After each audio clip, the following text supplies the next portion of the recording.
Do you think Zelensky's a hero for staying in Kyiv? Because I do. To me, you can criticize a lot of things. You should call out things that are obviously positive. I just tried to a second ago. I don't know the extent that he is in Kyiv. He seems to be in the United States an awful lot, like way too much. You can do a satellite interview. You don't have to speak to my Congress. You're not an American. Please leave. Yeah, that's my opinion. But you got many zingers, Tucker. No. It's just heartfelt. It's just bubbling up from the wellspring that never turns off. But I would say this about Zelenskyy. Yeah, to the extent he's in Ukraine, good man. You know, George W. Bush fled Washington on 9/11. I lived there with 3 kids, and he ran away to some Air Force base in South Dakota. Yeah. And I thought that was cowardly, and I said so at the time. And was I attacked for saying that. And I wrote a column about it in New York Magazine, where I then had a column, hard to believe. And but I felt that. Like I think the prerequisites of leadership are really basic. The first is caring about the people you lead. That's number one. You know, deep in the way a father cares for his children, or an officer cares for his troops. A president should care for his people. And that leads inexorably to the next requirement, which is bravery, physical courage. And I believe in that. And I'm not like some tough guy, but I just think it's obvious. If you're in charge, you know, I'm at my house and I feel like someone broke in. I'm not going to say to my wife, hey, baby, go deal with the home invasion. I'm going to deal with it because I'm dad. Okay. So if you're the president of a country and your capital city is attacked, as ours was at the Pentagon, and you run away, well, the Secret Service told me to. Bitch, are you in charge? Like, who's daddy here? The Secret Service? Do you know what I mean? I found that totally contemptible.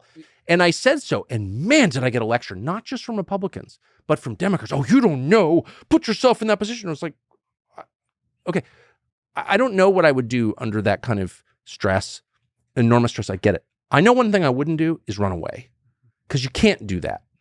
And if you're not willing to die for your country, then you shouldn't be leading it. So yes, to the extent, if Zelenskyy really is in Ukraine most of the time, amen. Well, hold on a second. Let's clarify. It's not about whether he's in Ukraine most of the time or not. Well, I thought that was the whole premise of the No. At the beginning of the war, when Kyiv, when a lot of people thought that the second biggest military in the world is pointing its guns at Kyiv, is going to be taken. And a leader who stays in that city and says, fuck it. When everybody around him says flee, says everybody around him believes the city will be taken or at least destroyed, leveled, artillery, bombs, all of this. He chooses to stay.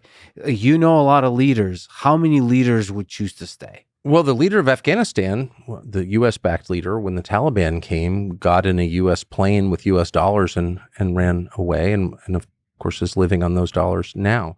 So yeah, there's a lot of cowardly behavior. Good for him. I guess I'm looking at it slightly differently, which is what's the option? You're the leader of the country. You can't leave. Like Stalin never left Moscow during the war. It was surrounded by the Germans, as you know, for a year, and he didn't leave. And when I was in Russia, they're like, Stalin never left. It's like, yeah, he's the leader of the country. You can't. I mean, like, that's just table stakes, of course.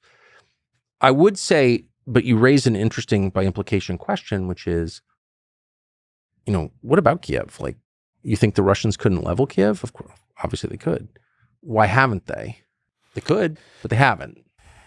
Well, there's military answers to that, which is urban warfare is extremely difficult. Do you think that Putin wants to take Kyiv? No, I do think he expected Zelenskyy to flee and somebody else to come into power.